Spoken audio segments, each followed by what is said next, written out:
உலக மக்கள் அனைவரும் உய்வு பெற வேண்டும் அப்படிங்கிறதுக்காக சிவபெருமான் புற்று வடிவத்துல திருவொற்றியூர் என்கின்ற திருத்தலத்துல ஆதிபுரீஸ்வரராக எழுந்தருளி அருள் புரிந்தார். தேவாதி தேவர்கள் சிவபெருமான அபிஷேக ஆராதனை செய்து வழிபட்டு நலன்கள் பெறுவது அப்படிங்கிறது தான் இயற்கை.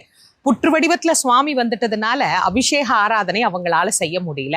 பிரம்மா, விஷ்ணு, ஆதிசேஷன் எல்லாரும் கடுமையான தவம் பண்ணி சிவபெருமான் கிட்ட நாங்க உங்களை அபிஷேகம் பண்ணணும், ஆராதனை பண்ணணும், அப்பதான் எங்களுக்கு எல்லா நலனும் கிடைக்கும், உலகம் நலன் பெறும் அப்படின்னு கேட்டபோது சிவபெருமானே சொன்ன நாள் கார்த்திகை மாத பௌர்ணமியிலிருந்து 3 தினங்கள் தைல காப்பிட்டு என்ன அபிஷேகம் பண்ணுங்க அப்படின்னு சொன்ன அந்த திருநாளை முன்னிட்டு தான் ஒவ்வொரு ஆண்டும் கார்த்திகை மாதம் பௌர்ணமியில கவசம் திறக்கப்பட்டு சுவாமிக்கு அழகா தைல காப்பு அபிஷேகம் எல்லாம் 3 நாட்கள் நடைபெறும்.